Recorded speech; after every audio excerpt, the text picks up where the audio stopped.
7, 6, 5, 4, 3, 2, 1. You'll never have the sacred stone.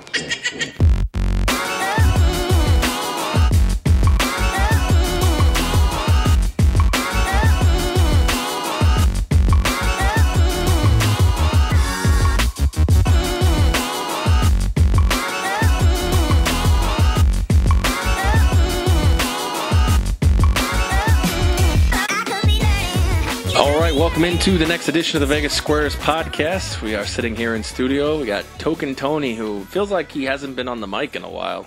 Yeah, it's been 2 weeks or so. Yeah, it's been a hot minute. It's been a hot minute, yeah, to use a millennial term. Yes, layman terms. And then on the other mic, we've got Tony Johnson. What's up, Tony? Too much. Good stuff. I have been here a little bit more recently than Token, but still not around a ton since the football season ended. We kind of we tend to fade a little bit here as the coming down from the high. Well, that's fair. I mean, February, there's a lull in the sense of the big four sports. Obviously, hockey's still going on, but I would say as much as Tony Johnson has been getting into hockey, he would probably not feel comfortable sharing his. Oh no, yeah, I quote wealth of knowledge. I enjoy the game, just watching it, here and there, but I don't know very much about it. And I'll never be a huge fan just because it's just not an interest, of mine. You either love something or you don't, and it's just kind of, what it is. But nothing against the sports. That's fair enough. Is that true though? I mean, I'm not trying to bash you or anything, but is it true where you can't just have a general interest in something? When you say I feel like to say something's polar, either you have an interest or you don't. And I don't know if that's necessarily true. Just for me. Yeah, just for me. Maybe not for everybody else. I would say you may say you don't interest, but to say that you watch the game, I would feel that there's a lot of people who would say I don't have an interest who literally don't watch never watch. Okay, yes. No, I love sports so much that, yes, I mean, if a sport is good and it's played at a great high professional level, then like the NHL is, then yeah, I mean, I'm going to watch here and there, and I enjoy watching our local team play, obviously, a lot. So, yeah, I mean, I would say besides that, but to talk in depth about what's going on in the game and to be in a roundtable discussion like that, I would not fare very well because I really don't understand a lot of the strategy in regards to line changes, why players are playing with other players, and how things just go, stuff like that. So they actually just draw straws before the game. That's strategy. How it goes. I'm sure that's exactly how it is. So, anyways, I have a bone to pick with you both because Monday's podcast ended up having to be aired on 12 Ounce Sports Radio was a repeat of information that was on the borderline of still being slightly topical. Mm-hmm. And the reason that happened...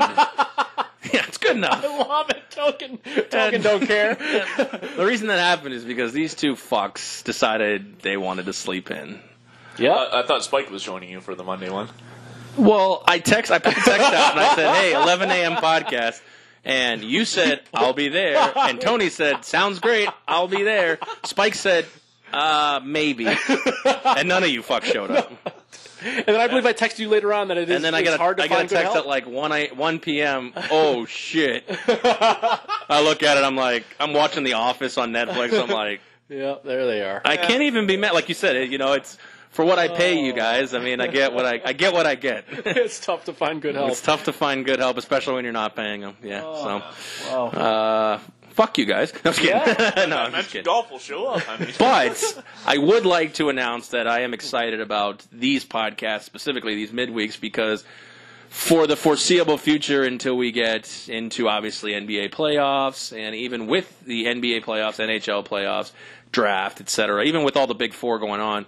We're going to be doing some golf betting podcasts, which I know for you two is right up your alley. And also we're going to be doing, throughout this part, tennis betting podcasts as well, which isn't a huge handle for the sports books, but maybe there's a situation where someone listening can get a few tips that, like you said, the sports books don't pay it. I don't want to say they don't pay attention to these sports necessarily, but they don't really have to put as much into them because, once again, the handle is the juice doesn't match the squeeze sometimes. Yeah, it's minimal. But a lot of professional bettors, and including yourself, Tony, will say that, baseball, tennis, golf, stuff like that is where a lot of these professional bettors aim to really make a living. It's certainly true, and we can actually hear it. The sportsbook manager at the Golden Nugget had a really nice interview on a competing podcast to us about, I don't know, it was before the Super Bowl sometime, maybe 4 or 5 weeks ago, and he talked about the sports that they love, when the have action on, the sports that they don't, and he talked about it was a really interesting and very in-depth interview about from May-ish, well, I guess more like June through August is the worst time of the year because essentially it's only baseball for the most part. And baseball, he said, they can take a beating in chunks of time. Yes, they'll still win overall. It's a very trendy sport, whereas football, I mean, I don't want to go into obviously there's multiple game days, but essentially you get once a week to really bet these teams. Right. Whereas, baseball, you lose a bet, they're lining up tomorrow. Sure. And it's effectively, and again, another system. Sometimes 4 or 5 in one day even that people really like. And I just mean a specific team. Teams tend to have trends the way they play throughout the course of a season. Well, if you like a trend, just hypothetically, if you like, the fact that every Red Sox game or most of the Red Sox games seem to go over, you can essentially kind of martingale that if you've got enough money, obviously, that eventually over the course of a 8 to 10 game, 15 game stretch, you're going to get an over. Yeah. And again, that's because you have 14, 15 games in a 16, 17-day period, you've got more opportunity, and eventually you've got more wager coming down. And again, while you're talking about, the Golden Nugget Sportsbook Director, I may be betting my first 5 bets at X Sportsbook, but Golden Nugget's the one that takes a little bit bigger limits, and now they're the ones sweating versus could be, yeah. I don't know, Binion's just because they're across the street. Binion's is the one who took my money, and now Golden Nugget's the one that's going to give me my money back. So. Yeah. Possible. Yeah, very good. So it was just kind of funny to hear that he believed in it, and the host asked him, what would you do if you had to be on the other side of the counter, be a professional sports? I love how he called us a competing podcast. We don't compete. That's true. They do. Who was it? Curiosity. Quite a few. It was Wager Talk. Yeah. So, and he said that if he was to be a sports bettor and be on the other side and not, run the book, that he would almost certainly focus all of his energy on baseball. Yeah. For the most part. Yeah. And I mean, Token. That was interesting. I texted this to Tony the other day when he was sleeping and not coming to the podcast. There it is. I'm not bitter. Yeah. There was a tweet by Todd Furman that basically says, if you want to become a professional handicapper, focus all your strength on one sport or one conference or one team. Yeah. Because trying to handicap across the board is the recipe for disaster. That's the square play. Yeah, you're almost scatterbrained.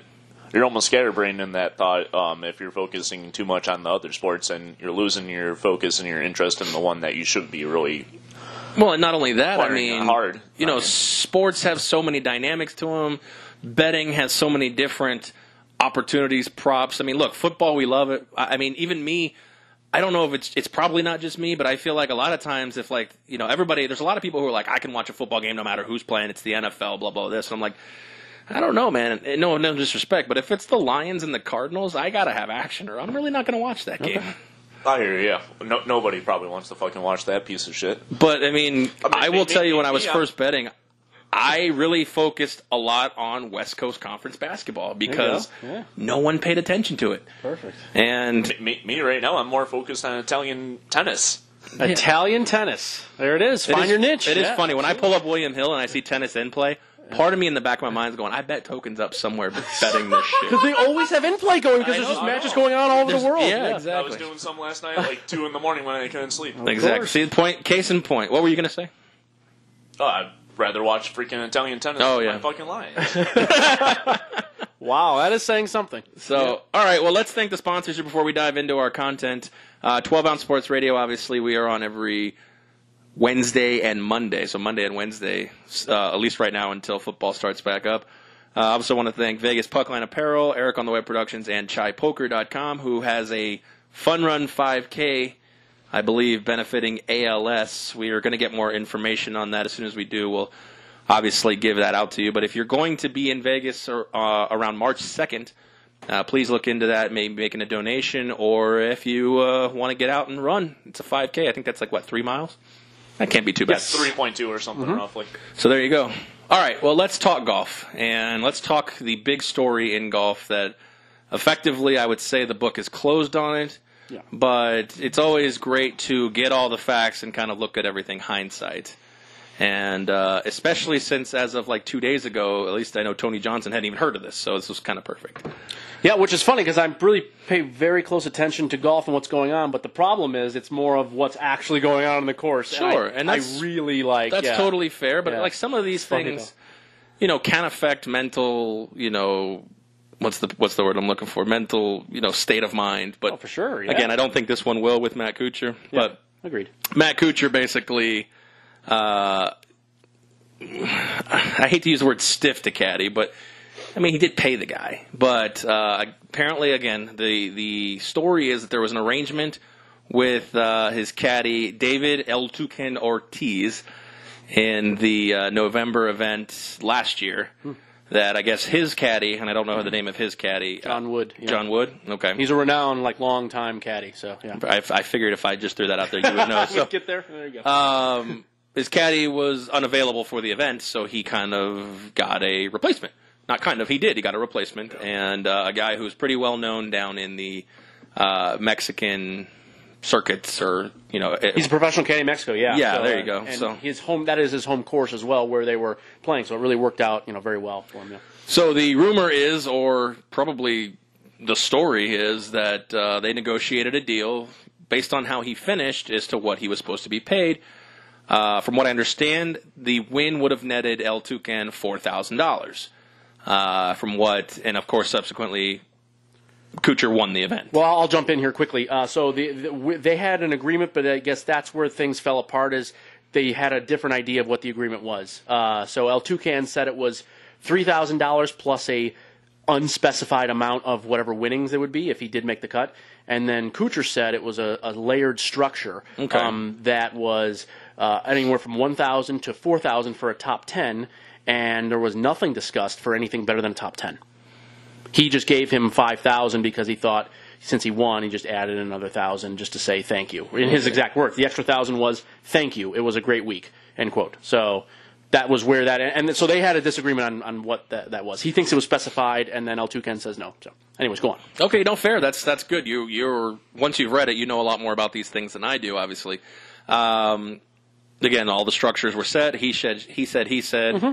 Again, a lot of people have come out lately and said, well, industry standard is 10%, and when you and I talked about that, you called the BS meter on that one. Right, yeah, that's a pretty easy one because most of the players, especially the legit long-time PGA Tour professionals, have a contract set in place with their caddy.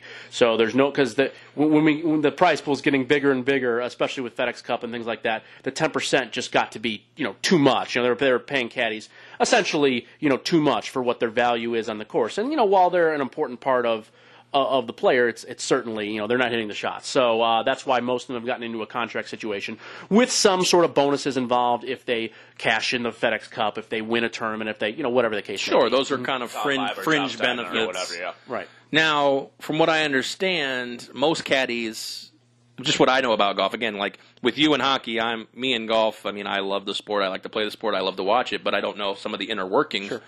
A caddy is a little bit more integral than most. A caddy would be more integral than most people believe. Especially at that level. Most people believe he literally just carries the bag, and Kuchar says 9-iron. He's like a surgeon's assistant. Right. Whereas that's not the case. I've played golf with a caddy, and the caddies generally, and again, I'm obviously as far away from a professional golfer as it gets, but generally they give you shot analysis. Mm-hmm. They're known for, their knowledge of the course helps you out in certain shot situations. Tell you the slopes of the green. Now, from what I understand is stuff like that. Most golfers' caddies get out there Tuesday or Wednesday and scout the course or scan the course, whatever There's word a lot of work, use. absolutely, yeah. So when you say they put them on the payroll, that's, they're dedicated employees. Yep. I'm under the impression that El Tucan did no such thing that week. He essentially carried the bag. Sure. Gave him no... I mean, he may have offered up some services. Hey, maybe you want to go with the 5-iron on this one, and he knew the course very well too. Sure. That was also important. Yeah, Maybe aim towards the left middle side of the green and slips down towards the right center. Yeah, we didn't need an example, but I get what you're saying. Yes, he offered. You should be a caddy. Yeah, that was nice. I like that actually. That was good. I actually thought about it. And then when it breaks right, I crack the club over your head. Anyways, point being is that the club has a noose around my neck. Yeah. So point being is that there really isn't. It's kind of like waiting tables. Yes, 20% is industry standard, but we have obviously people who don't do that. But going into this, the $3,000 or $5,000 that he received seemed like a pretty decent week's work. It certainly is. Especially for Matt Kuchar winning this event. Obviously, El Toucan can at least play it off like, yeah, dude, I totally helped him, win this event, whether he did or didn't. He may have. Would help his career. And we don't know. That would clearly help his career, especially for future business. But he was not satisfied.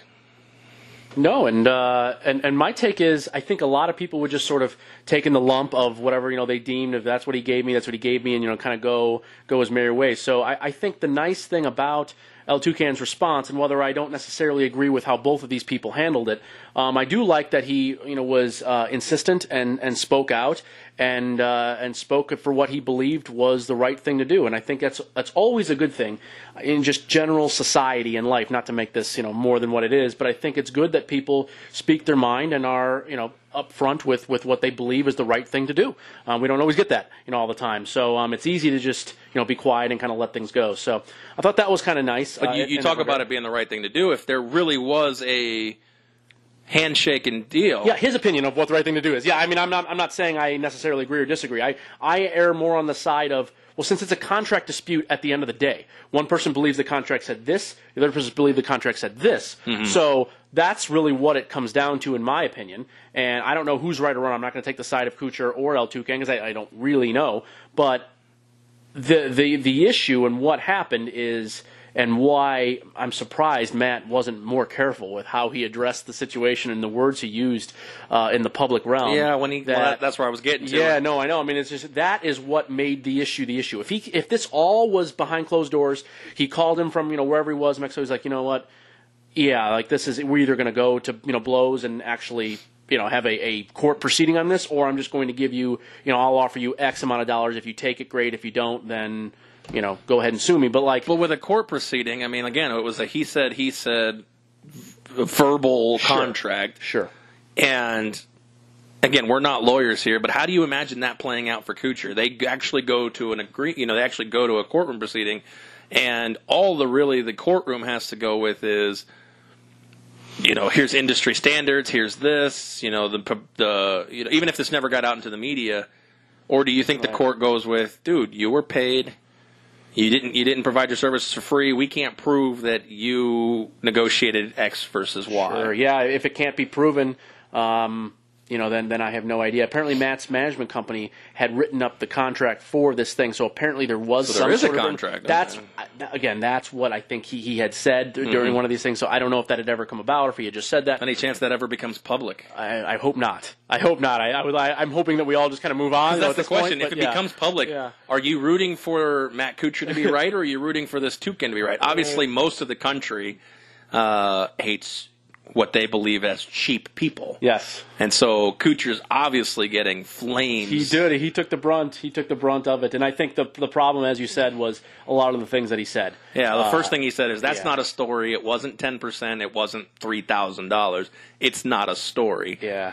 And unfortunately, because El Toucan decided to go the route he did, it is a story. Yeah. And that's not Kuchar's fault. But like you said, I mean, he's one of the good guys on tour, at least the image. Yeah. And now we're seeing that, I feel like a great thing would be for his caddy to come out and say, look, I don't even get 10% from him. I mean, that may not be true, but I just don't like this necessary, it happens a lot in the service industry too, and I hate to keep linking it back to this, but my problem is that when a service industry happens, the expected norm or standard doesn't get fulfilled.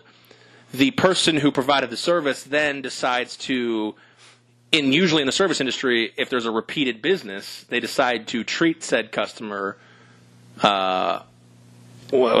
negatively. Different. I have to treat them differently. Yeah, of course. But see, I don't think you do. I don't think you do, but again, industry standard is one thing. And look, I work in an industry that revolves around this. Yeah. And you were hired by X, in this case, Kuchar, to do a job. And I don't know. And again, like you said, we don't know what happened, and we'll never probably will. I just tend to believe that there was an agreement that, like you said, this was X, this was X, this was Y. And, of course, he left himself way open by saying, well, and something extra if should we get to this point. Because, I mean, Kuchar has won, once in many years? 3 or 4 years? Excuse me, 3 or 4 years? There, yeah. So, yeah, unless if they had a written agreement beforehand or something, I mean. How long does it take, Token, for him to get past this, Kuchar? Because honestly, I'll tell you my thought process on this, but I want to hear kind of a person who you are more into golf than I am. It's a gentleman's game, so to speak, but at the same time, I mean, a gentleman's game also involves gentlemen's agreements. So, most of the people I would believe, again, we talked about this, Tony and I, a lot of people were like, well, why are no PGA professionals coming out, and defending him? And, my first instinct was, well, why stick your feet in this fire? Yeah. You're probably doing the same thing. My thoughts exactly. Like, so how long do you think, with no basic backup, do you think that it could be, this is easier said than just winning cures everything, because it's not easy to win, consistently on tour. Yeah, the only person that I think should actually talk about this would be Kuchar's caddy. And he has. Yeah, he has made a few statements, yes. Yeah, but besides that, I don't think anybody else should step up and put their foot in the door and slam it. I think it was a gentleman's agreement, and if it was a little shady in the thoughts of the caddy or whatever. Well, okay, then let's flip forward here. What about the alleged additional $15,000 that was offered from Kuchar's agent to El Tucan? So that puts the total at what we believe to be 20. El Tucan turned it down, saying, you can keep your money, I'm going to be making this public. So what happens if El Tucan goes public and Kuchar doesn't worry about the press, and he just says, you know what, fuck, I'll take a lump for 2 weeks, and people in our news cycle, people would just get over it, and you still walk out of there with $5,000. And to me, I'll tell you my opinion on this, I believe El Tucan's reputation has further been damaged. Nobody's going to want to hire this guy going forward. No, absolutely. I think it's... what if I do, hey, look, I'll give you 5%, and all of a sudden you get your 5%, and you're going to go out and clamor for the 10. He probably won't do that, but how do I know now if I'm Justin Thomas or, let's see, who's on that second tier, like a John Rahm, who's on Kuchar's level that would probably, anybody could need a replacement caddy, I guess, at any time. Yeah, Brandon Grace or something like that. But, we're playing the WGC in Mexico. Do you think anybody's reaching out to El Tucan right now? No. I don't. So answer's no. So sacrificing the $30,000 in the name of future business may end up biting this guy in the ass. I agree. Yeah. Thoughts with this is some caddies that are replacements might get whatever they are offered in writing, word for word, moving forward. Especially in a situation like this, like you said, caddies are on the payroll. Yeah. And you'll get X amount for that, X percentage for that. Well, for whatever the yearly winnings are. Again, there's so much dialogue and language, but usually it's yearly winning. It's like an agent fee. You're going to get X%, and that's what it is, because obviously he has more things to cover than just... And there's travel fees, there's all kinds of lodging, there's all kinds of stuff that goes into it. Yeah, absolutely. It's a complicated contract nowadays with caddies. Now, on the flip side, Kuchar's coming off as...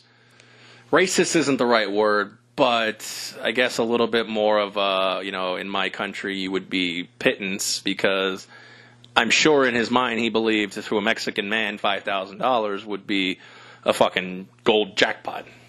Which he's not wrong, but... Here's a quote based on what you just said. That Kuchar told Golf.com, for a guy who makes $200 a day, a $5,000 week is a really big week. And well, there you go. I didn't even see that one. Yeah, he gave an interview to Golf.com, and that was one of the things that he said last week. So before he made the long apology and everything. So yeah, it's... That's just a statement. Yeah, why? There's nothing is gained from a statement like that. There's just not. Again, like you're saying, he stuck his foot in his mouth, but I think he tried to be a little bit bombastic or stern, and in our society, you just, unfortunately, you don't get away with it, and it sucks. Yep. And especially in a culture, and not a culture like Mexican. I mean the culture of a tip, I guess you could say. I mean, again, this isn't really a tip; it's more of an agreement. But it sounds like the tip should have been the extra percentage that he was due to make, because according to what he was actually paid, he made 0.23% of Kuchar's winning. Yeah. And yes, that is a little low. But again, I'm not disagreeing with anybody who believes, yeah, he got fucked. Sure, but you clearly weren't smart enough to negotiate a good deal for yourself. That's true. These are all great points. I agree. I thought it was a little bit low on what I would have given if I had been Kuchar and won a tournament. I think the bonus, up over the 4,000 or whatever the base was, should have been a much higher than an extra 1,000. But certainly for the caddies out there and for all golfers, I think this is a great lesson learned that when you need a replacement person or when something is out of the norm, make sure it's ironclad and you have all boxes checked, because things like this can happen and it can look. Kuchar got into a spot here where if he could. But the question is, even if there's an ironclad contract that was this and what we believe to be, it's still in the court of court of public opinion. He's getting he's getting bombarded. Mm. So I mean, how does that work? I mean, you get the caddy from Happy Gilmore who needs to shower in the lakes to do it for you. So quarter off the green. Yeah, picks up the cracker and eats it. So, all right. Well, let's not go too far down that. My belief is, again, yes, Kuchar handled it wrong. If he would have just said, look, we had an agreement, ironclad. I'm not gonna, we had an agreement. I'm not gonna speak upon this. The agreement was what was agreed upon has been fulfilled. And ultimately, at that point, then you just see a guy who's crying in the media. Eventually, you get tired of those things. So, all right. Well, let's not to put a damper on this, because we're going to be doing some golf betting. Sure. I'm excited most about this because I know that you guys are always chomping at the bit, and my text messages get loaded with golf bets. So let's dive in. You guys want to start to Mexico or start in Puerto Rico? Let's start. We'll start with the smaller one and move up. How about that? So we'll start in Puerto Rico, because I think we'll probably spend more time in Mexico anyway. So we can just we'll kind of briefly go into the Puerto Rican realm here. So I guess I got the base of what's going on this week is the reason there are two affiliated PGA tournaments is that the World Golf Championships has. Now, what is it, 6 events a year now or something? I don't know how many they have now.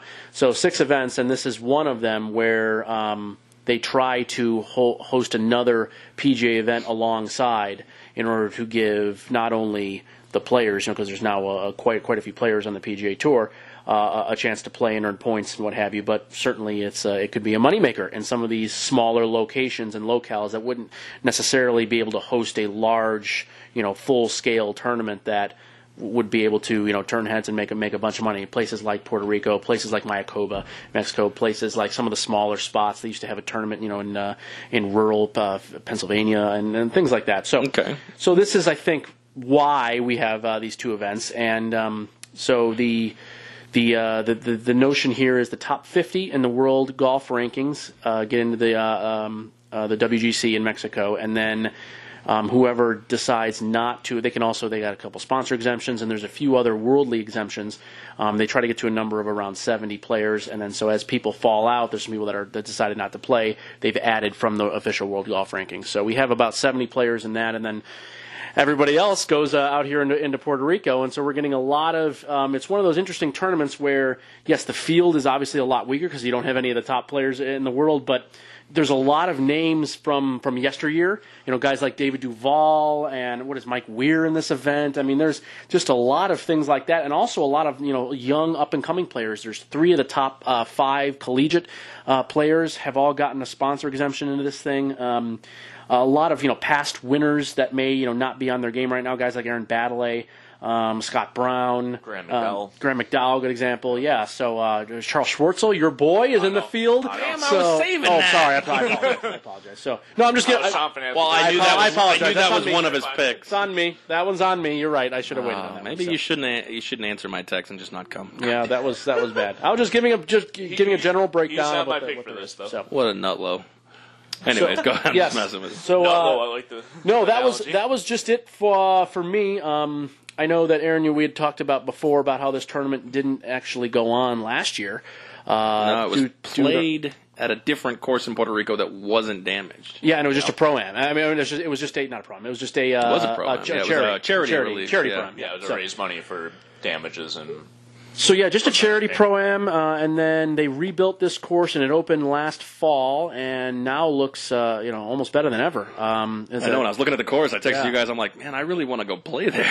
Yeah, it's pretty fantastic. So the Cocoa Beach I'm used to, being a guy from Florida, looks nothing like this Cocoa Beach. Fair enough. Fair enough. So, all right, well, let's look at it. D.A. Yeah. Points is in the field. He is the technical defending champion. He is going off. I just had it. He's going off at, if you find it first, he is going at 50-1. Does the familiarity and obviously being in the winner's circle, being back at this course matter, or did they change the course at all, really, from what he's used to because of obviously the natural disaster? there were some changes. I would say that it's probably not going to affect him more or less than anybody else because no one obviously, well, besides Rafael Campos, is the only Puerto Rican in the field. There's no one that actually plays this course on any sort of regular basis at all. So I think that the changes won't necessarily matter positively or negatively. I mean, he's going to be dealing with them just like everybody else is. But the changes are not necessarily usually like changes, the courses can have. Well, they'll change the type of grass that there is. They might rebuild a few greens. They might do things like that. This was much more just righting trees and just like building the course back into its the correct shape. terrain, shape, and things like that. So it was more of just getting it back into playing ability. They added, a few small, a few bunkers, here and there and things like that, but nothing spectacularly. Ultimately, different. probably still a course that's manageable. Yeah, for sure, and it plays up and down through the coast as well. So you get part of the coast in the front nine and the back nine, and in this part of Puerto Rico, in the far northwest of Puerto Rico, where it's being held, this is about the windiest part of where they get the biggest winds that come down from the ocean. So this will be played with a prevailing 10 to 20 mile an hour wind, from what I understand, pretty much the entire week. So it's just going to be a difficult task for players that are not great wind players and or are not used to playing in conditions like this. So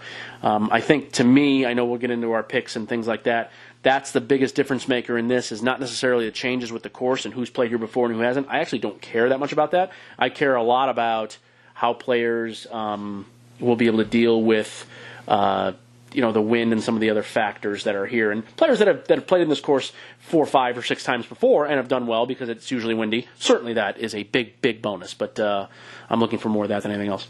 You talked about Campos, being the home favorite, and not really a favorite, but he's going off also at 50-1, actually 51-1.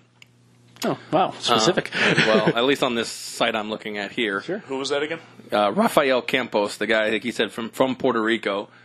Does he have value in that spot because of familiarity, or does he just because he's a web.com guy mostly? Mm-hmm. And he just won for the first time. Yeah, is that more of a talent discrepancy in that spot, or do you really think that this guy has a shot? He's actually 50-1 on William Hill. Yeah, that's what I see as well. This gamblerspalace.com has him at 51-1. So. Offshore, they're weirdos. Yeah, usually they'll give you extra or money they're whatever. genius. Yeah, entice you. Or William Hill is chicken. They like to save those extra 2-1s. Yeah, And over the long run, maybe they're the genius. could be. Interesting. That could be another debate. I think if you believe he could play pretty well in the wind, he's a decent pick at 50-1, but not on my list. So Yeah, I got to say it's kind of surprising to me that I look down again. I'm more of a casual golf fan, but I look down the favorites and I recognize very few. But I look at the long shots and I actually recognize those. I older recognize names. him. More Ben Crane, Ricky Barnes, Cameron Tringale, Sean Stefani, Garrigus, guys who are all 60-1 or greater, and really in the top just part of my screen here with the favorites. I only know Charles Schwartzel because of his Masters win, and he gets regular weekly handies from Tokatoni over here. Does, just like you with Russell Wilson. Yeah. No. We're engaged to be married. The fire's gone. Oh, I see. No more handies. Okay. Yeah, Well, then the engagement happens. But again, I mean, it's unfortunate. I mean, I don't know a lot of these names. I've heard of Daniel Berger. Let's see. I like the name Ollie Schneider-Jans. Great name. I don't know who he is, I like but and obviously Retief Goosen, because I've been watching golf forever, and he was good a long time ago. So tell me, of the players that I know, where are my good values there? Shut up with Schwartzel. And where are my bad values?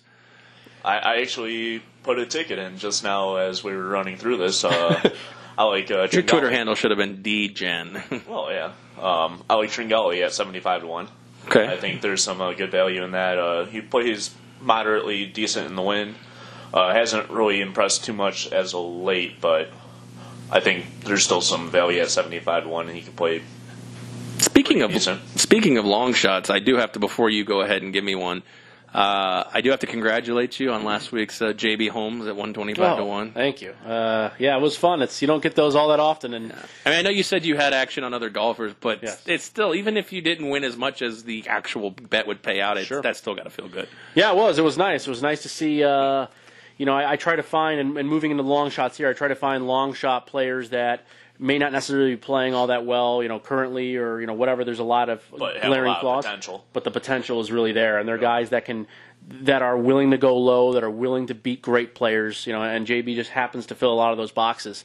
He's beaten Woods, I think 1 or 2 times in the match play event over the years, and he won at Doral in a really tough field. So yeah, I mean, it's just worked out. It worked out really well, and was able to get 125. I think it moved down to 100 by around tee off time. So even better. One of those things that you just hope for the best, and it all plays out how it does. But you take them when you can, because they're rare. I can also say it's the first golf tournament that I have sweat in a sports book on Sunday. Mm-hmm. It is also the first golf tournament that I have sweat that is not the Masters. Okay. Well, it's good to have first. Probably someone else. It's the first time I've sweated someone else's golf. Actually, no, that's not true. The Danny Willett, when he won the Masters, my buddy had a big ticket. You remember that? Oh yeah, nice. Yeah. Oh, that's awesome. Yeah, he had a nice hit on that. I think he had like 500 to 1 or something for. Wow, that's awesome. For a decent chunk of money, too. It was like 600 or something around that. He cleaned up, He ended up having to walk out with a duffel bag. So. Oh, wow, awesome. But yeah, it was cool to be able to sweat. The worst part was, and Token, you'll enjoy this, the golf match kept getting turned off the TV. So, of course, he's got a 125 in the lead, and he was rather more calm than I would expect him to be. But he was still like, dude, what the fuck? He wasn't like our buddy from Santa Fe.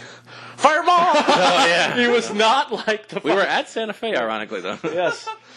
No, I try to remain as calm as possible. I may not feel like that way internally, but certainly on the outside, I think it's good to... It was super calm. Be kind of focused, relaxed, and you try. I mean, as much as you can. There's no control. I mean, they're playing. I mean, it's just a gentleman's sport. You gotta be a gentleman about it. That's kind of a fair point. Maybe that's just the way I've grown up being a golfer, that you just kind of try to let things just roll off of you. And when JB bogeyed, I could see where you were like, okay, no big deal. No, I could see like at least publicly, but like when they switched the TV to Mexican soccer, it was really perfect. Yeah, it was like he was like, dude, and I'm like, what? Because I was watching the UFC fight, and he's like, dude, I'm like, what? He's like, they turned it off. I'm like, no, they didn't. I'm watching UFC.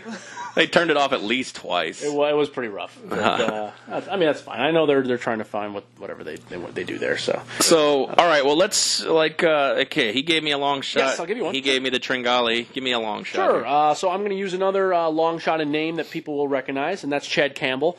I thought you were going to take my other one. I thought you were going to take Ben Crane, the golf boy. Well, I will leave you guys your players, but I'll go with Chad Campbell. Depending on where you're at or whatever, I got him at 150. And I think I got him on the list. I think he falls in the field here. Yeah, field William Hill. He'd fall in the field. Okay. I think it might have been at Westgate. I'm not quite sure where I got it at, but either way. So yes, Chad Campbell. And again, I'm playing more the wind routine here. Being a native Texan from West Texas, He's a quality win player. A lot of his wins on tour, while they haven't come in the last decade, I admit, have come in difficult courses. In windy terrain, he won in San Antonio. He won in a tough spot in Memphis, I believe, at the FedEx, St. Jude, and he won one other spot too, which was not easy as well. So I like Chad Campbell here. He has not been playing well of recently, but at least he's been rested. So I like that faction there, and his record when he has played here a couple times, he's made the cut both times, and he's got a couple of top 30s. So not too bad in that sense, but that's would be my long shot pick at 150 to 1. All right, fair enough. Couple guys I'm seeing at the top of the field. You're talking about Daniel Berger. Peter Uihlein has success here at the Puerto Rican Open. They're the two effective favorites, even though Field is technically the favorite. Yeah. You got your boy Schwartzel over here with Tokens boy. But who is if you look in the top 10 here, let's take out the Field, unless you really feel that Field is a good bet here. Let's take a look at the first 10 guys. Like I said, Berger, Uihlein, Graham McDowell, Schwartzel, etc. You guys are seeing what I'm looking at. So who is a guy in that spot where, like, a lot of times people don't want the guys in the 14 to 28 to 1 range, but I mean, these are the guys who generally you're going to find on Sunday. Sure, absolutely, yeah. I'll reel off a few quick ones here, and then I'll hand over to you, Token. So one of the guys that I'm interested in, I have not put the bet in yet, is Aaron Baddeley, where he's anywhere in the 22 to range, 22, 25 to 1 range. 22 on William. Okay. Yep. Another great fit here. Native Australian, played in the wind throughout his entire career.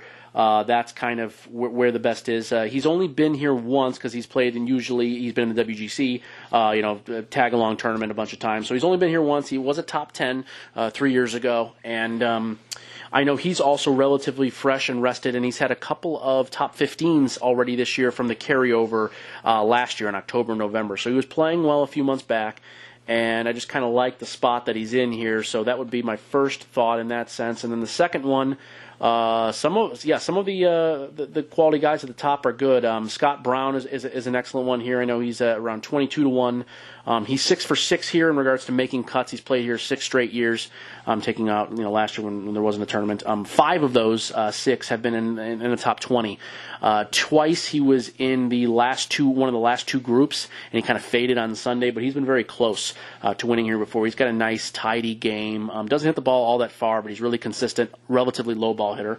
And then you brought him up. I'll just use my third one here. You had brought him because the name is great. Ollie Schneiderjans is definitely one of my picks. A bet I've already made. A hard J, or I thought it was a silent J? I think it's a hard J, I believe. Schneiderjans. Yeah. So where's he from? He's from the U.S. I don't know where originally, really? family-wise, but yes, he's a Georgia player, one of those so many great Georgia golfers. But so he's a perfect fit here. He hits the ball the lowest on tour, which has been charted the last couple of years. Extremely, which will definitely help in the wind. Yeah, it'll be big. It'll be really big. He's not played out here before, so that's a little bit uncomfortable. But again, in a lot of the wind type of spots, he does really well out in the Heritage in South Carolina, where it's a shorter course that plays right off of the ocean and wind. I think this will be a really nice fit in regards to that. And Ollie's a guy that when he gets it going, he hits the ball so straight and so low, kind of what we saw with J.B. Holmes in the back nine last week, that he's just not going to miss a lot of fairways and miss a lot of greens, and gets the putter going. I like him at around 30 to 35 to 1, depending on where you can find it.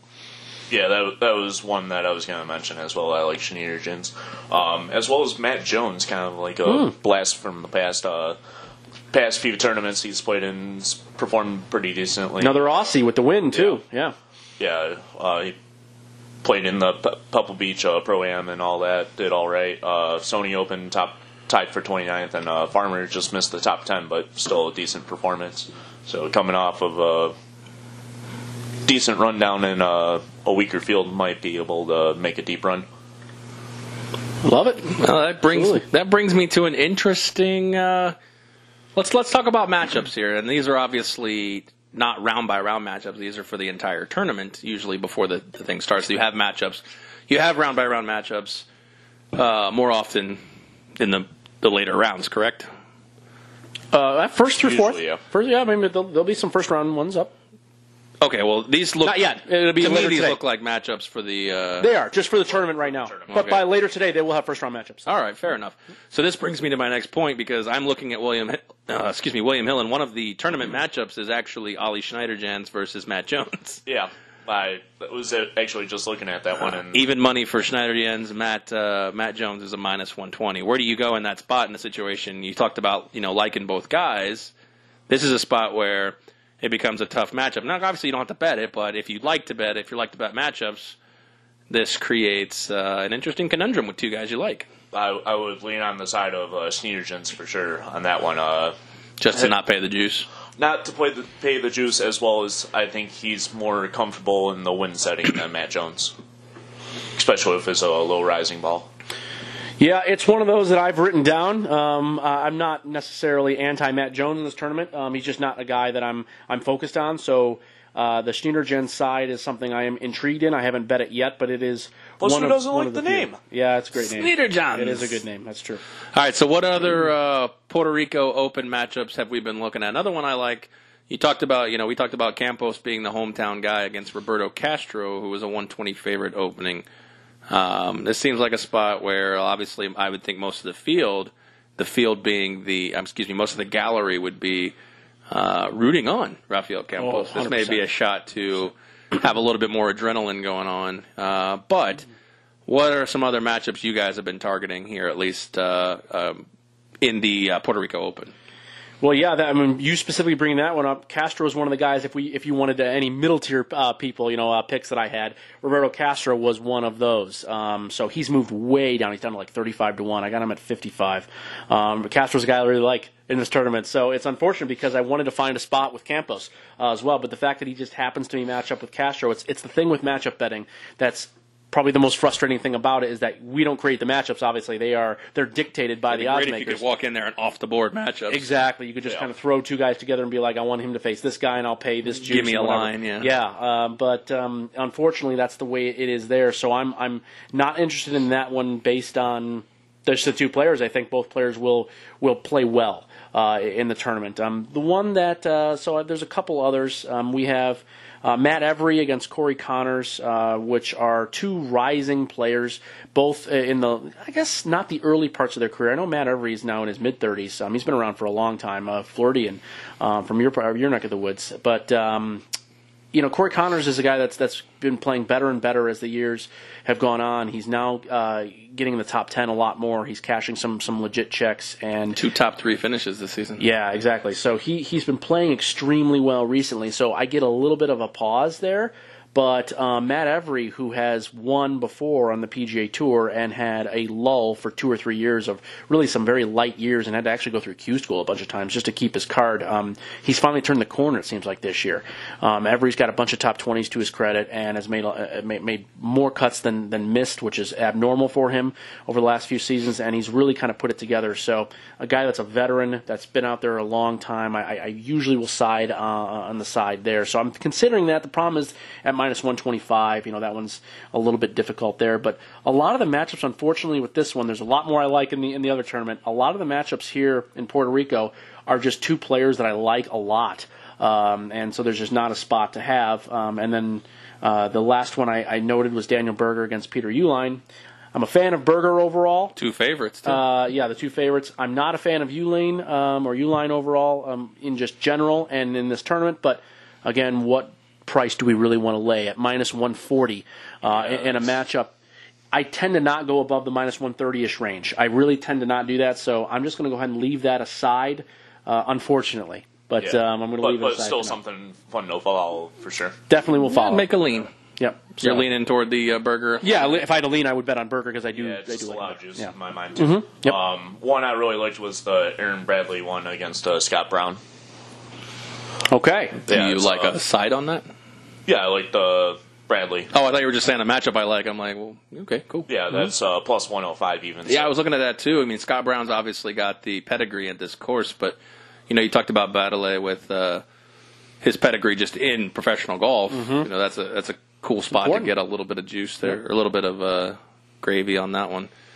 Yeah, you're right. The Puerto Rico Open doesn't really have a lot of. Because obviously the field is there. It seems like the matchups in this field are players that you would know if you're a little bit more in depth in golf. Yep. Whereas a lot of the bottom of the field, Ben Crane, Tringali, none of those guys are even available to be bet here on the, at least on William Hill. I mean, is there anything offshore or anything you've seen where they are available? There are some of the offshore spots. I have my favorite matchup of the entire maybe week, both tournaments combined, is David Hearn over Fredrik Jakobsen. David Hearn, another guy with who's been great here. He's 4 for 4 here, making cuts, all of them in the top 25. He's actually averaging 68.9 in the 16 rounds on this course on a par 72, which is phenomenal in a tough spot. He's a long-hitting Canadian who's just been around the block. He's in his 40s, I think, by now. But David Hearn's a guy you know what you're going to expect. You know he's going to make the cut. You know he's going to be consistent and solid. And Freddie Jakobsen at this point in his career is all over the map.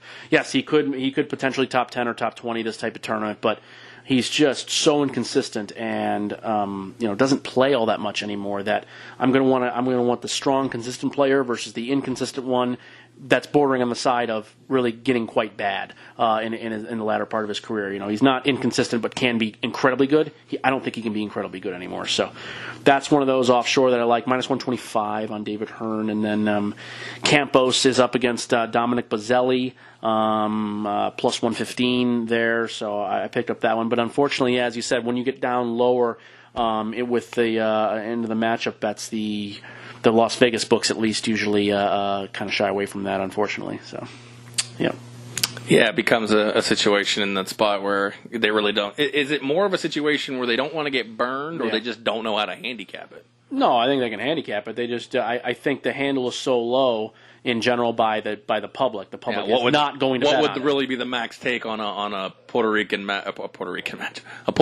Open matchup between these two guys we're talking about? Yeah, probably not very high. And they know that if someone wants to bet high, they probably have a pretty good damn idea what they're doing. So that's the problem. It's a risk-reward factor in that spot. There's not a lot to be gained for them to be posting those. It'd be interesting. I know William Hill kind of has a gimmick, so to speak, where they'll let you make your own bet. I wonder if they'd be willing to do something like that. Here's my bet. You got 72 hours. Give me a line. That'll be fun. The question is do you have to bet it at that point?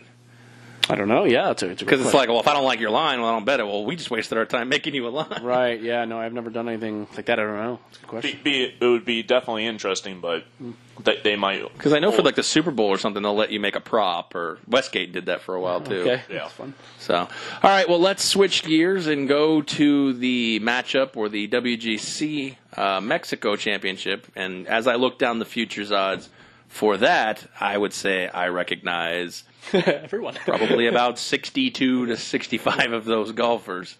That being said, this is obviously going to have more eyeballs on it of the golfing community. I mean, obviously, we look at, like, would you say it was the top 50 plus some sponsors exemptions? And top Mexican player gets in automatically, and then a few around the world as well that can't necessarily qualify for points, like one of the leaders on the Japanese tour and a few other spots. Yes, and see if I can figure out who the top Mexican guy is. He would have gotten in on merit, I believe, almost. Not Ho Tong Lee.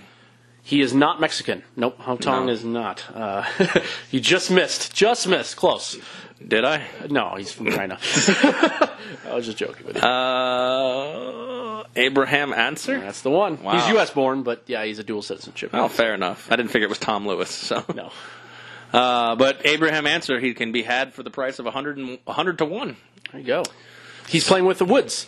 With Tiger and Deschambeau in the Thursday and Friday. See, that'd be awesome. You get a little fun sweat on him with, especially if you can find a matchup bet or something along those lines. Oh yeah, there'll be a matchup bet on him. I don't have anything in front of me. He was a guy I was not interested in this tournament, but he certainly will have a matchup bet. It won't be against one of those two guys because the juice would be too big. But there'll be a matchup bet against someone for sure because he's a known commodity at this point. He's somewhere in the top 60 in the world anyway.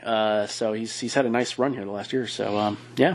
But good for him. I mean, to play in his big national sort of tournament, kind of like the Campos of his tournament. Same thing. Yep. Mm-hmm. Exactly. So let's talk about we talked about the Genesis and the Riviera and how it was a lot of golf over the course of 4 days. These players, they're very rhythmic creatures, and when you buck that rhythm, it tends to throw guys out of whack. And some of these guys were playing 18. Or 19 plus holes in some of these days to catch up.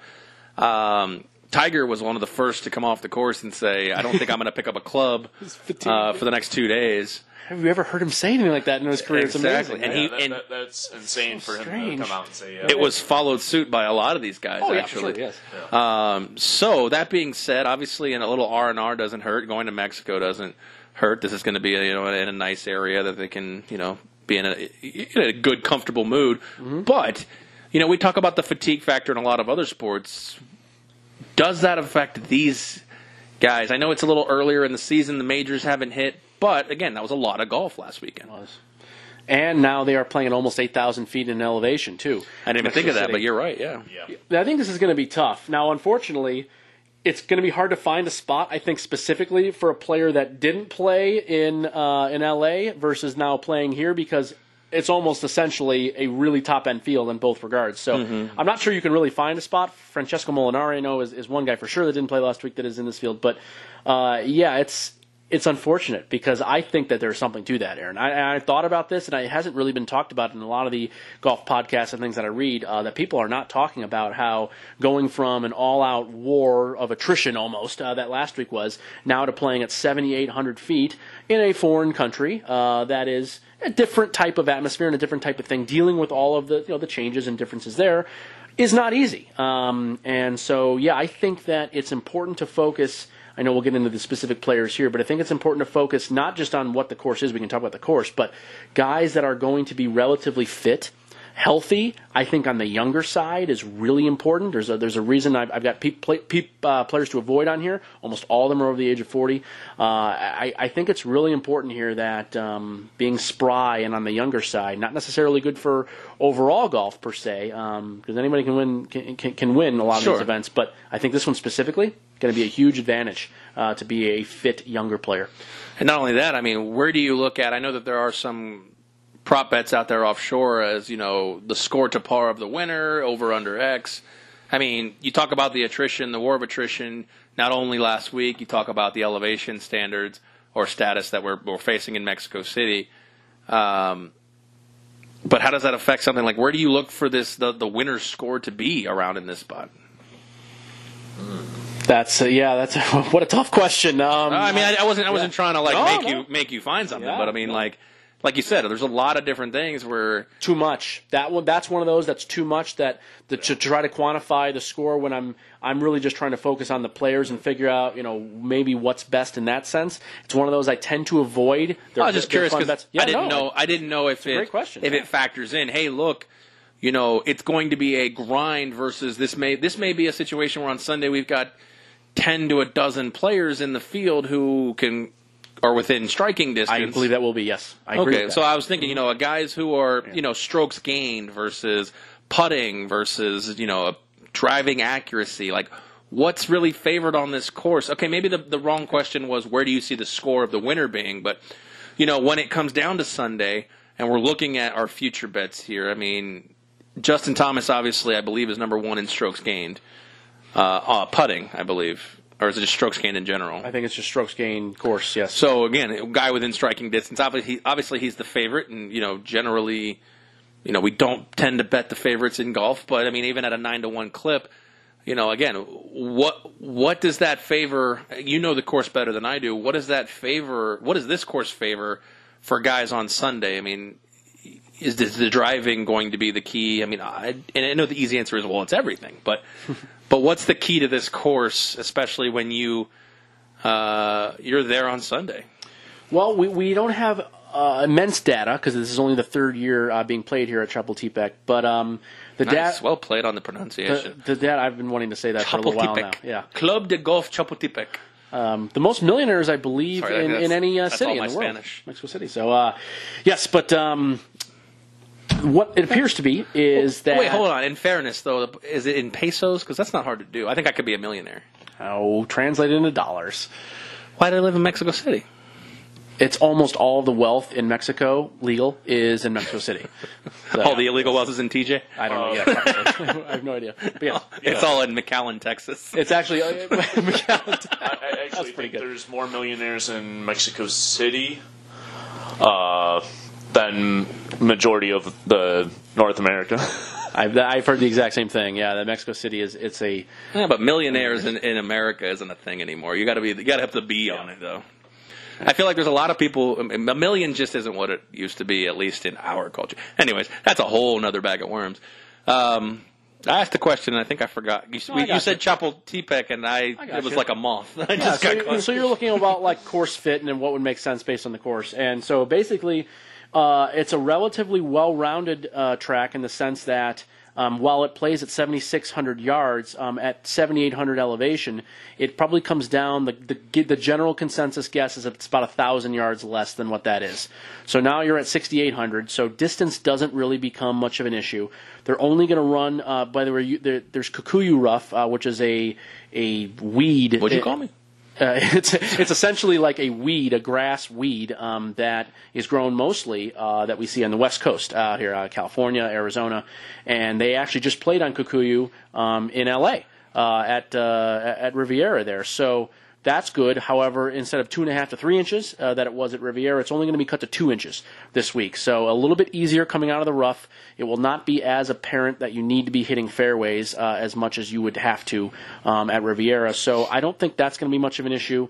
The driving distance issue is not very much. It looked like players used driver and used more longer clubs off the tee last year than they did in the previous their first year there. So we saw, and we didn't see scores really improve based on that, but we just saw a different idea off the tee. And I think these greens are undulating and relatively large, but even despite the fact of their size, because there's so many large breaking putts in and around the hole, it's going to be important. Proximity is again going to be, I think, a really important task here. So a well-rounded game, but tough greens. So a great putter can certainly come through.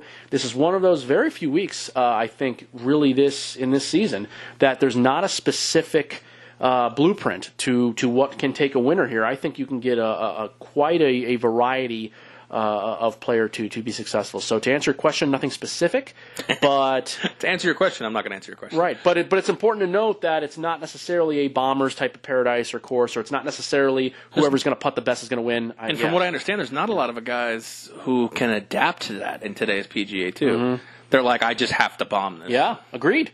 It's a good point. Yeah, it's tough. It's tough when you're not all that adaptable. One of the things we've seen with Dustin Johnson over the last 2 years. I was just going to say that too. Dustin Johnson. Is that he's become much more of an adaptable player. He got much better with his wedges. He used to just be a boomer and couldn't putt, and that was it. He was pretty much gone. He developed a well-rounded game now, and he's so good from 60 to 100 yards, with a wedge, because he knew if he's going to drive the ball so much with a driver, he's going to have to be better with a wedge. So he worked so hard on that. In and around the green, as you said, he's worked with a couple different putting instructors, and he's got a much better mental attitude in regards to on the green. So yeah, I mean, I think it's important to note that there's nothing specific in this day, but certainly, I guess, leading to that token, some of the guys that I think I know you had said you had already made a couple of future bets. Yeah, I put in there, two already. Well, let's hear it. Yeah, I have pony up. Both long hitters. Bubba coming off the last week, he might be a little drained, but still can get it down the middle of the fairway in my mind, and he's got a new driver from what I've heard too. So he put a new one in this week. Yeah. Oh, interesting. Okay. Yeah, it's some kind of paint or whatever. And then, of course, everybody's favorite, Louis Oosthuizen. I saw that one coming. Yep. You can catch Louis at 60 to 1 in this spot. Wow. Let's just transition that right into the long shots. We'll go back to the guys. I was going to talk about the guys at the top of the list, but you're talking about a 60 to 1 guy. Let's transition to the long shots here. We talked about Abraham Ancer, 100 to 1. Probably not great in the sense of betting here, but is there any guys in that area, 60 plus to 1, that you guys can see maybe being there on Sunday, especially you, Mr. 125 to 1? And that's the funny thing is that I usually try to find guys in that realm. That's the bread and butter, if you will. Putting together 4 rounds is putting together a season's tough. A lot of these guys you're like, oh, they're not very good golfers, but putting together 4 days. A lot of these guys can do level, it. Yeah, it's true. Unfortunately, this week it's amazing. I cannot remember a week I've ever, as now 3-4 plus year golf bettor, I cannot remember a week where I did not like any long shot in a field. And this is a small field, only 70 players or what have you. None. And the reason, there's a couple of reasons, I guess, for this, the more I think about it, is the first thought is that obviously the field is so top-heavy with all of the best players in the world, sans Justin Rose. And a lot of these guys are playing really well right now. Obviously, Justin Thomas, I know he just blew the tournament, but I mean, playing really well. DJ only hit 33% of fairways last week on a really long course that was wet, in difficult conditions, in difficult rough. In the Kikuyu, difficult rough, and he still finished in the top 10. If that gives you any idea of how well he played the rest of the week. He only hit 33% of fairways and still top 10. Rory McIlroy He had a lot of good recovery shots. Tons. He was amazing. He almost looked like Phil out there hitting around trees and through trees and all that. Unbelievable. Yeah, it really was. It was incredibly impressive. Totally agree. Rory McIlroy, 3 straight top 5s. John Rahm is at an 80% clip in top 10s around the world in the last 6 months. Bryson DeChambeau has won 4 times in the last 6 months. And we go on and on. Ricky Fowler just won in Phoenix. Brooks Koepka is, maintained quality play. Xander Schauffele, the list goes on. Phil Mickelson just won. All these top players are playing extremely well right now. Maybe sans a few names here at the top, but it's just... I think it's going to be really, really tough to find anybody down in the lower tier realm to come through. There's a lot of streaky players here, guys like Thorbjorn Olesen, Ches Reavie, Juice Luton. We have Matt Wallace. Juice Luton. We have Matt Wallace. The guys that are streaky players that you want to be on the streak, but they're not on a good streak right now. There's not a lot of. They're on the fade. Exactly. Alex Noren, another one that we usually would like, maybe at 60 to 1. You get Alex Noren. I don't like that guy. But not playing well right now. So it's just frustrating in that sense. That if I have to, we'll play the whole lean game if we want to find somebody. The spot that I would find... Give the people what they want. Get the people going. Well, the one spot I would go with would be Byung-Yun An at 60 to 1. If we're considering that a long shot, I think it's long enough for me. As long as Louis. Yep. I would say 40 to 1 or whatever is considered a long shot. Okay, so on at 60 to 1, worldwide playing really well last 5 or 6 months. He has dual tour status on the PGA Tour and on the European Tour, and is committed to playing a relatively long season, but hasn't really gotten into the brunt of it. So I think he's still relatively fresh. A couple of top 10s in his last 3 events around the world. 2 of them were in the desert out in Dubai and wherever else the other event was there, Saudi Arabia, and. Byung-Yun An would be the guy I would lean towards at 60 to 1, trying to get through this field. Who knows? But he's playing well right now. All right, so who are the guys, I'll pose this to both of you, who are the guys in that top 10 to 12, well, I would say, we're looking at William Hill or all the way down to the Jordan Spieth at 30 to 1, where you just want to tell the listeners, just stay away. Again, Anybody can win a tournament, we know that. Sure. But your feelings on a particular player where you're just like, he's just going to not have it this weekend. Perfect. Yes. I'll throw a couple in quickly here. So for definitely Woods at 20 to 1. For sure, stay away. I saw that one coming. Yeah, that's pretty easy. There. Obviously, we've talked about how he faded late last week. He's played now 3 events in 4 weeks, and being a much older player now. Talked about the 40+. Yeah, it's just not a good spot there. Phil Mickelson, I've talked about another 40+ sort of situation. Also played 3 times in the last 4 weeks. I think the whole title defense, not necessarily good or bad per se, but that doesn't really mean a whole lot to me. I think he's over. His odds are much lower than they should be. If he had not won this tournament last year, I think he'd probably be in the 40-ish range instead of 25. So I think it's elevated there. And I guess the one other player that I would not be a fan of, DeChambeau. Bryson DeChambeau. So yes, Bryson is an interesting one because he's at 15 to 1 here, and I know he's won 4 times in the last 6 months, but I don't like how he is loading his schedule early. So he's really top-loaded the schedule, what he's decided to play this year, extremely early. This is his 4th straight event. And after coming off of, as we know, last week, is not an ideal spot here for him in the 4th straight time, playing at 7,800 feet of elevation. That's point number 1. Point number 2 is this is a great precedent set, and we can look through the last 2 decades now. When you're playing in a group with Woods in Thursday and Friday, for the most part, players have played below their level of expectation. There have been guys that have won tournaments on the weekend after playing with Tiger on Thursday and Friday, but for the the most part, guys tend to struggle and tend to not play as well when they're in the early groups with Woods, and this is an Trying example. to show off or impress them. Yeah, and playing with huge galleries too. It's loud. It's very You don't difficult think about to those play. kind of things as a casual golf fan. Yeah, it's a small thing that kind of can become a larger one, and Bryson has always struggled in the mental side, and he's gotten a lot better recently, of course, over the last few months, winning all these tournaments. But the mental 15-1, it's not value in that spot in my mind. So what do you got, Token? I mean, I know that there's a piggyback option here, but I mean, I'm sure that some of these guys you're probably have taken off your radar as well. Is there anybody else in that top 12 to 15 that, like I said, anybody from here to Spieth? One I was going to mention was Paul Casey. I just don't think he's been playing consistent as of late and all that. Another one would be Fairway Jesus, Tommy Fleetwood. He's getting a lot of hype lately, huh? He has. Is it warranted or no? Not recently. I'm with Token here. Yeah, those two I would stick away from. One I really like of the favorites would be DJ for sure. His development all-around game is improved dramatically. Couple guys here I'm interested in just based on looking at their experience with this tournament, both sitting at 50-1. You can call me crazy, whatever you want to do, but Tyrrell Hatton and Rafael Cabrera Bello both finished T3 in this spot with 269s. Obviously, we know about Phil and Justin in the playoff, but two guys at 50-1 that could be there come Sunday. Any merit to my bullshit claims?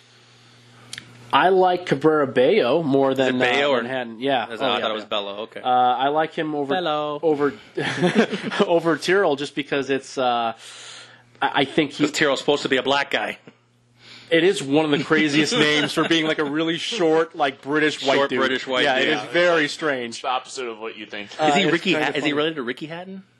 I don't know. The boxer? I'm not sure. I'm going to do some Google search. Certainly possible. I have no idea. But, while you're searching there, I would say that, Rafael would be more my pick between those two.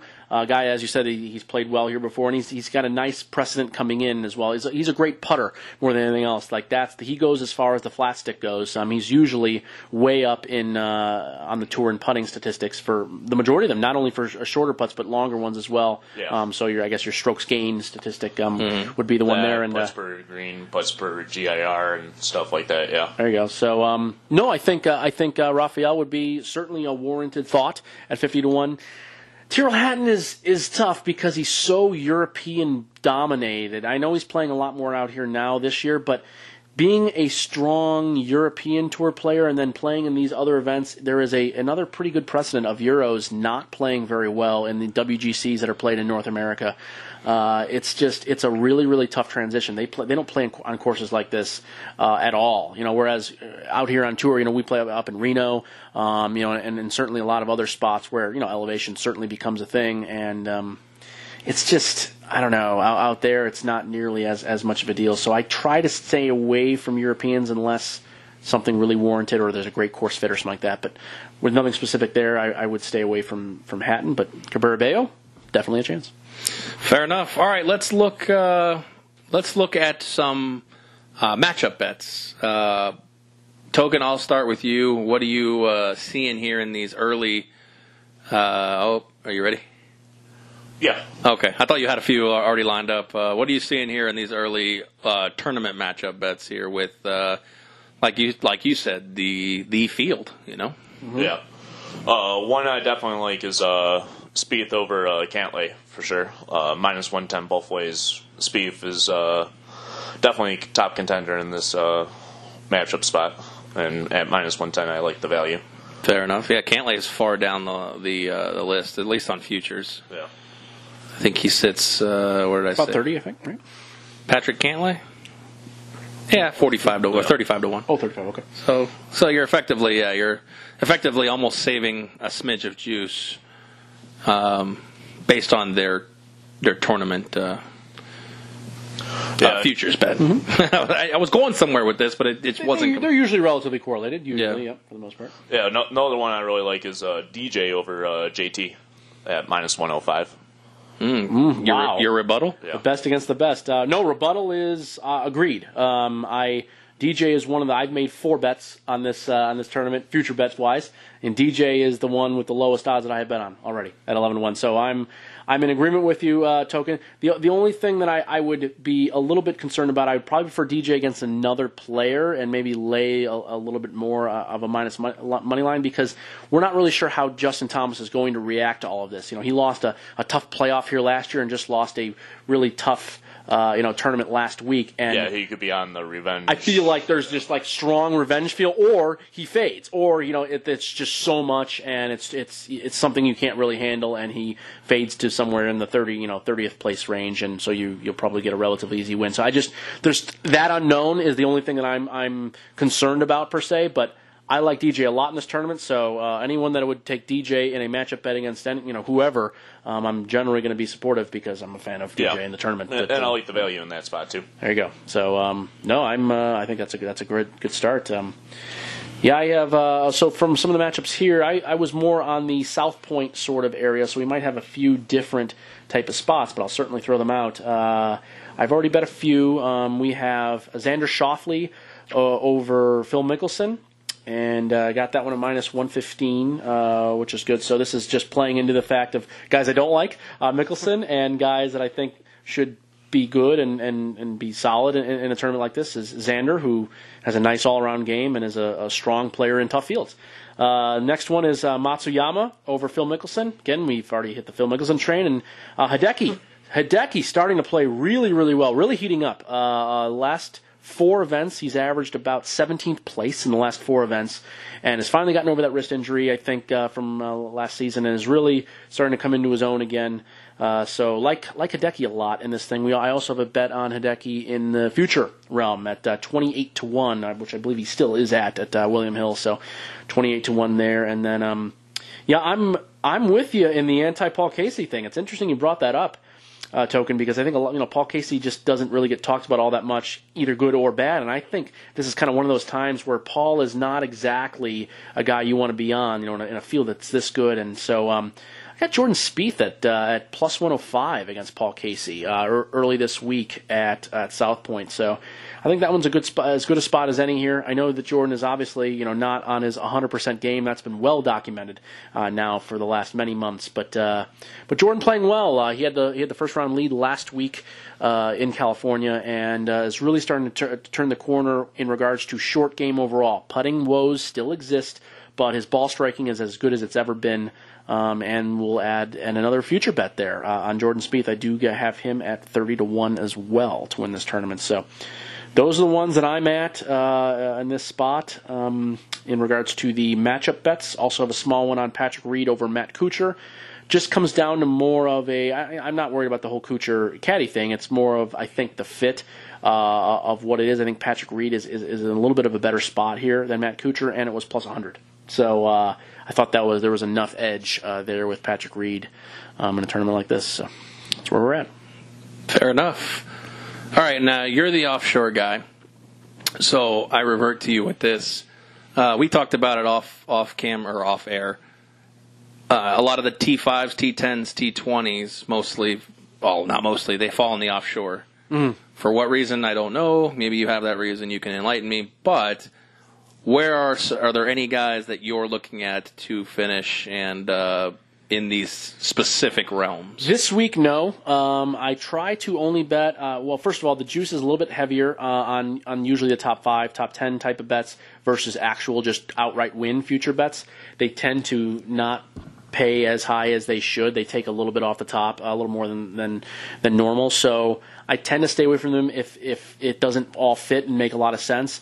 This is a really short field, so the odds are, instead of a 144 person field or whatever is more traditional, obviously with only 70 players or so, it's much more likely for a player to be in the top 10 just based on less player field. But you also have such a strong one that it's a very, very hard thing to quantify and hard to really kind of come down to what are the proper odds. What odds should I be getting for a certain player? And having this tournament only been played now in its third year, there's still not a lot of data in regards to what it is. So I am actually going to stay away from it this week entirely, whatever the top 5, top 10 bets. It's not that I don't bet them. I definitely do on a generally week-to-week basis. But this specific week, I will be avoiding them for this tournament specifically. Maybe not in Puerto Rico, but for here for sure. Yeah, I don't know. I don't know how you would really start to figure that out necessarily this week. But I mean, the guys that if anybody out there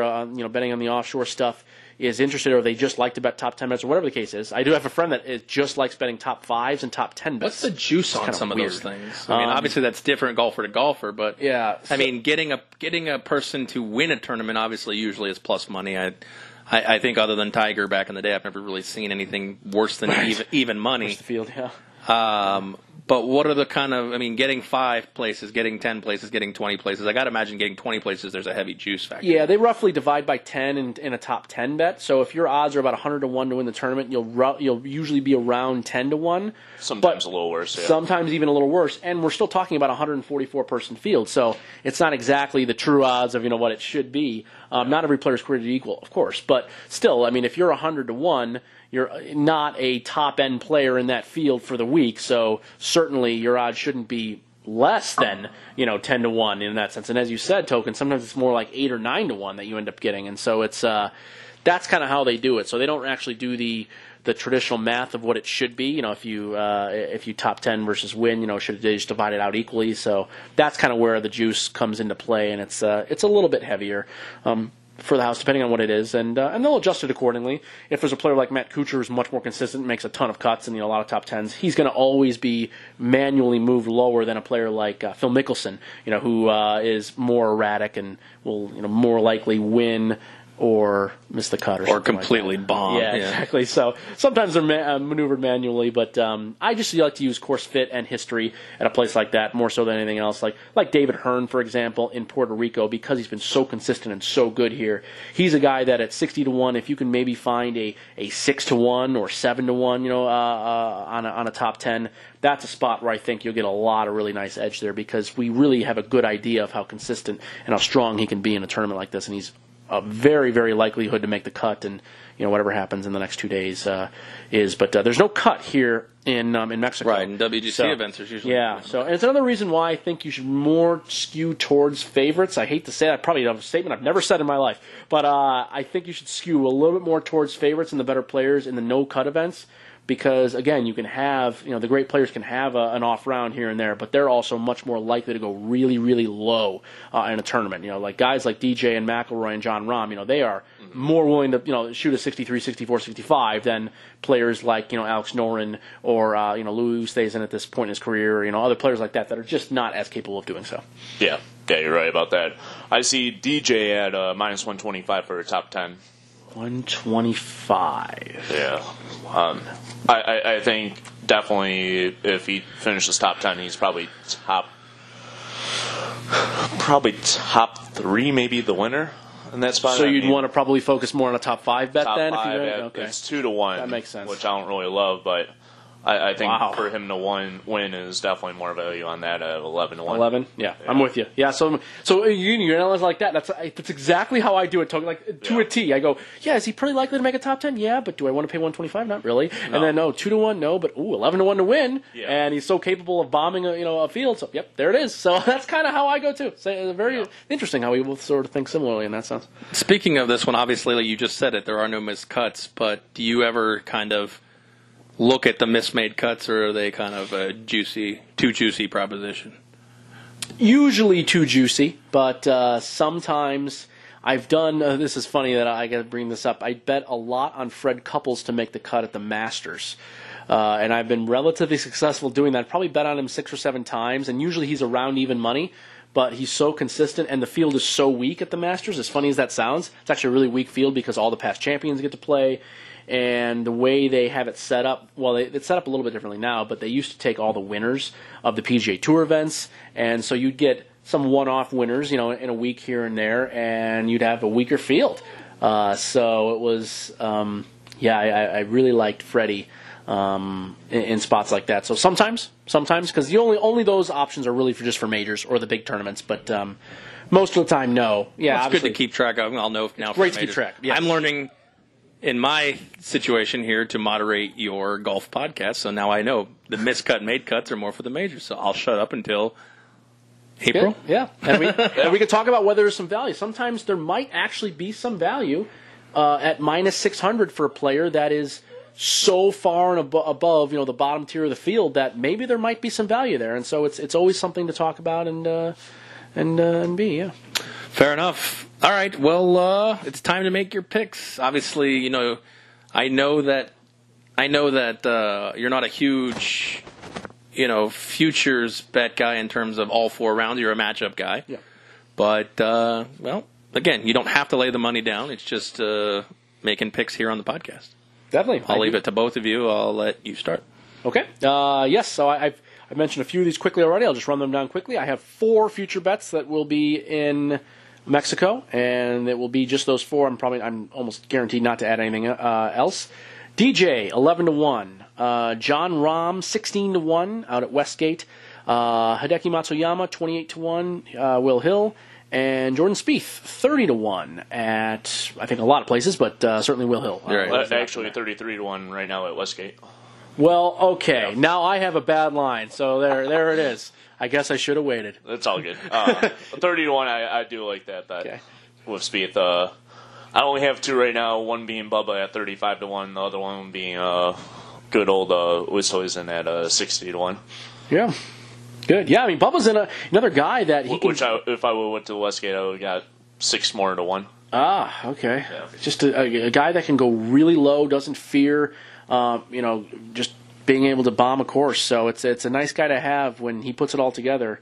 He can certainly win any tournament he plays. So. But I think I'm going to add a third one here soon, and that's going to be DJ at 11-1. Oh, good. So we'll have a similar similar pick. Good. Okay. Yeah, I'll probably fire that one a little out. What about you, Aaron? Are you going to get any action on this thing? Oh crap! Now I just closed it. I may. I kind of like the Cabello Bello pick. Nice. Or Cabrera Bello. Now I can't say the guy's name right. 50-1, just based on past experience. I know you said that the courses or the tournament's rarely new, but it's hard. Like you said, it's a top-heavy field. Any of these guys could just, we talked about any of these guys running away with it, but at the same time, there could be 12 guys, in the hunt on Sunday. Mm-hmm. And it's really hard to nail down one, but I'm going to go ahead and take Cabrera Bello, and just for the fun of it, oh man, this is tough. Fuck it, give me Abraham Answer at the 100-1. Oh, give me the Mexican guy. Nice. American-Mexican, yes. Beautiful at 100-1. So hopefully he can beat Tiger and Bryson. And on Thursday and Friday, he might be the guy to be able to fly under the radar. Nobody's watching him shoot; they're watching the other 2 shoot. Wouldn't that be a feat if he can be the best in that group? That'd be fun. That'd be awesome. Yeah, be a good story for golf. Definitely, for sure. So unless if you're a Tiger Woods fan. Yeah, I guess, or the 2 players certainly. If they're behind a 65th in the world player, that's not good. Yeah. One of them. So fair enough. There it is. Good stuff. All right. Well, that's going to wrap up our podcast here for golf betting. Obviously, with 2 tournaments, it went on a little longer than we anticipated. But hey, whatever. More golf betting is always a good thing. So, well, good luck to you guys listening. Hopefully, you tail us and win, or you fade us and win. Both of which are obviously the profitable options. We're hoping for tailing and win because that means we also win as well. Yeah. All right, for that being said, again, we appreciate you listening. We want to thank our sponsors, 12 Ounce Sports Radio, Vegas Puckline Apparel, ChaiPoker.com, and Eric on the Web Productions. For Token Tony, for Tony Johnson, I am Aaron. We appreciate you listening. We will catch you on the next podcast.